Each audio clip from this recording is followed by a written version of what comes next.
julio de 1997, Fox anunció que había decidido contender para la presidencia de la República por el PAN en las elecciones del año 2000. La temprana autopostulación no sentó muy bien en el seno del panismo tradicional, dominado por las figuras de Diego Fernández de Ceballos, Carlos Castillo Peraza y el presidente del partido, Felipe Calderón.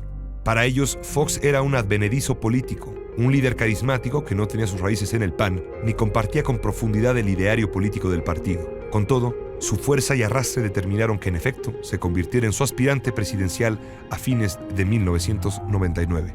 La actitud del candidato Vicente Fox contrastaba por su frescura con el viejo y rígido estilo oficialista del candidato del PRI, Francisco Labastida Ochoa, y con la parsimonia del izquierdista Cuauhtémoc Cárdenas del PRD. Así se reveló el 23 de mayo del año 2000, cuando en una reunión para decidir la fecha de un segundo debate entre los tres candidatos, la insistencia del panista para efectuarla ese mismo día le dio un vuelco inesperado a su campaña.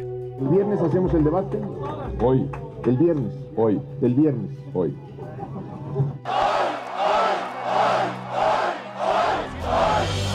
La voz de Fox se convirtió en el grito de guerra de una sociedad dispuesta a cumplir el sencillo mandato del candidato: sacar al PRI de los pinos. Y en efecto, Fox, el demócrata extravagante, lo logró con el 42.5% de los votos en las elecciones del 2 de julio.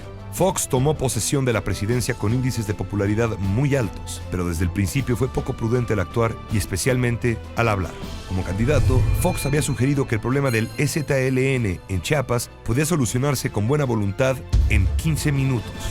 Pero el voluntarismo foxista chocó con la intransigencia. Las reformas constitucionales en materia indígena promulgadas en 2001 no consiguieron contentar a los rebeldes y sí recibieron muchas críticas por afectar el principio de igualdad entre los ciudadanos. Al cabo, el problema del EZLN quedó sin resolver. Poco después de su triunfo, Fox anunció que enviaría al Congreso una ambiciosa propuesta de reforma fiscal para incrementar sustancialmente la recaudación. La propuesta incluía gravar con el IVA los alimentos y las medicinas, hasta entonces exentas de ese impuesto. Sin contar con una mayoría de su partido en el Congreso, pero con buena aceptación ciudadana, Fox confiaba en que la popularidad que le había llevado a sacar al PRI de los pinos forzaría a los legisladores a aprobar la reforma fiscal. No fue así. La reforma hacendaria del presidente fue rechazada en el Congreso por una aplastante mayoría. La miscelánea aprobada en su lugar dejó a México prácticamente en el lugar que ya tenía, con una de las recaudaciones más bajas del mundo. Junto con la reforma hacendaria, la gestión de Fox vería igualmente derrotadas sus principales iniciativas, las llamadas reformas estructurales en materia política, energética y laboral. El presidente propone y el Congreso dispone, resumió el propio titular del Ejecutivo. Pese a todo, el sexenio de Fox mantuvo la estabilidad económica heredada del gobierno de su predecesor, con inflación controlada, alta inversión extranjera directa y crecimiento en turismo, pero con baja creación de empleo y un magro crecimiento del PIB. El 11 de septiembre de 2001, 6 días después de una visita oficial a México del presidente George Bush, los ataques terroristas en Estados Unidos cambiaron al mundo y las expectativas que se habían levantado sobre una gran reforma migratoria. La frialdad diplomática del gobierno mexicano hacia la tragedia de su principal socio tampoco ayudó. Por último, la negativa de México en la ONU para apoyar la intervención estadounidense en Irak como parte de su guerra contra el terrorismo alejó definitivamente a Fox del presidente Bush. En octubre de 2001, mientras la reforma migratoria se derrumbaba en Nueva York, un ambicioso plan de infraestructura parecía consolidarse en México. Se trataba del proyecto Texcoco, un moderno mega aeropuerto llamado a detonar la economía del Valle de México. La operación política del plan, sin embargo, se convirtió en su punto débil y al final en el motivo de su fracaso. En cuestión de meses, la resistencia de los ejidatarios mexiquenses de San Salvador Atenco a la expropiación de sus terrenos, combinada con una pésima negociación por parte del gobierno, condujeron a la renuncia total a ese proyecto. Desde los meses iniciales de su gestión, el presidente Fox confundió los asuntos públicos con los de su vida personal. Esta mezcla entre lo público y lo privado se revelaría en el apoyo implícito de Fox a las aspiraciones presidenciales de su esposa, Marta Sagún. Asimismo, el enfrentamiento personal entre Fox y el jefe de gobierno de la Ciudad de México, Andrés Manuel López Obrador, polarizó a la sociedad y abrió una brecha enorme entre ambas instancias de la administración pública. De cara a la elección presidencial del 2006, el intento de desaforar a López Obrador para detener su carrera presidencial y su notorio disgusto por la elección del candidato de su propio partido pusieron en entredicho el carácter democrático del presidente. En los días de campaña, Felipe Calderón aseguró que sería el presidente del empleo. 6 años después, y a pocos días de que termine su mandato, la realidad es otra. Calderón será recordado por muchos como el presidente del sexenio más violento. Yo voy a ser el presidente del empleo, de la estabilidad económica, de la transparencia y de la unidad entre los mexicanos. Felipe Calderón es un presidente puro.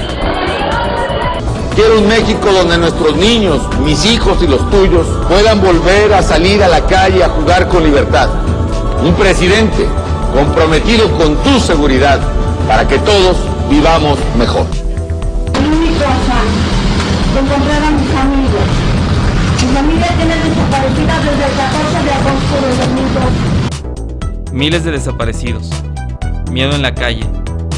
Es parte del legado del gobierno del presidente Felipe Calderón, el cual, cada año, al mismo tiempo que aumentaba la violencia, él iba bajando en sus niveles de popularidad y de aceptación, lo cual se tradujo en la derrota del PAN en las pasadas elecciones presidenciales y el regreso del PRI a Los Pinos de la mano de Enrique Peña Nieto.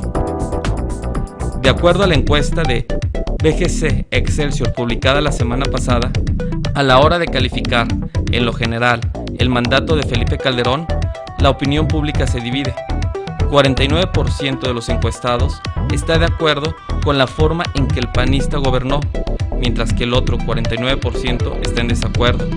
El 2% restante o no supo qué contestar. Según la misma encuesta, con este 49%, Calderón termina su mandato con el nivel de aprobación más bajo desde 1994.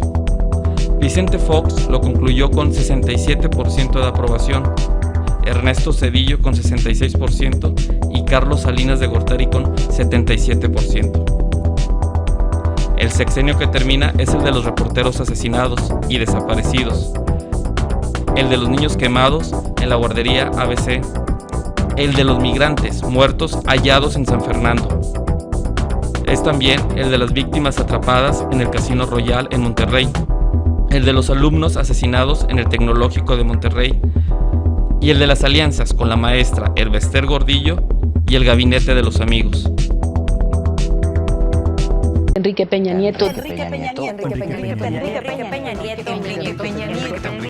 Peña Nieto.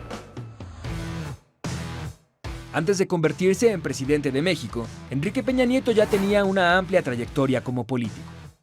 Como gobernador mexiquense, Peña enfocó su administración en obras de infraestructura, donde alcanzó un crecimiento importante en conexiones carreteras. Sin embargo, en materia de seguridad, el Estado de México se convirtió en un foco rojo para el país.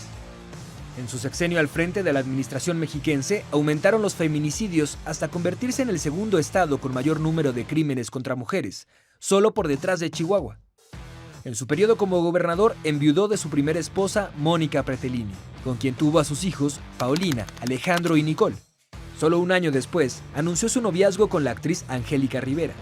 Se casaron en 2010 y al año siguiente, él anunciaría su intención de contender a la elección para presidente de México, donde enfrentaría a Josefina Vázquez Mota, del PAN, y a Andrés Manuel López Obrador, que representaba a una coalición de partidos de izquierda. Enrique Peña Nieto ganó la votación con 18 millones de votos de los 77 millones de mexicanos inscritos en el padrón electoral. Así se convirtió en presidente de México para el periodo 2012-2018. Una vez en el gobierno, Peña firmó con representantes de otros partidos el Pacto por México, un acuerdo que ayudaría a aprobar en el Congreso reformas estructurales a la Constitución para impulsar el crecimiento del país y potenciar a Pemex, principal fuente de ingresos del gobierno mexicano. En la administración peñista se reactivó el plan de construir un nuevo aeropuerto para la Ciudad de México, que se haría con financiamiento gubernamental y privado. El proyecto se inició, pero la siguiente administración federal detuvo dicha construcción. 2014 estuvo marcado por la desaparición de 43 estudiantes de la Normal Rural de Ayotzinapa, caso que, aunque tuvo una resolución judicial, la versión oficial no convenció a los familiares de las víctimas.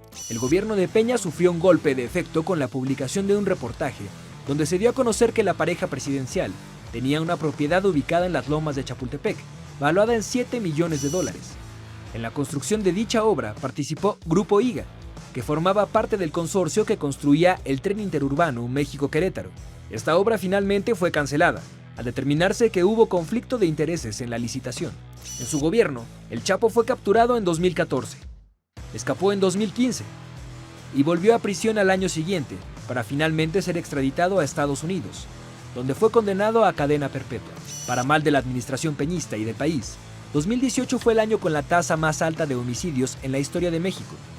Y por si fuera poco, también fue el año en el que se registró el mayor número de agresiones contra periodistas. Cerca del final de su sexenio comenzó la renegociación del Telecán, ya con Donald Trump en la Casa Blanca. Lejos de lo prometido al inicio del sexenio con las reformas aprobadas, la gasolina pasó de 11 pesos con 37 centavos a venderse en 20.76 pesos por litro. Y en el caso del dólar, este pasó de 12.96 a 19.22. Tras la elección de 2018, Enrique Peña Nieto se reunió con el presidente electo para acordar el proceso de transición. Dicen que la tercera es la vencida, y si los votos no le daban la razón en 2018, López Obrador dijo que se retiraría de la contienda presidencial.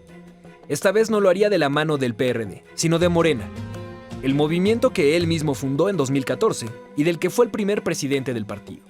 Su presencia a nivel nacional y su discurso contra la corrupción lo colocaron como favorito en las encuestas, pero en política nada es definitivo.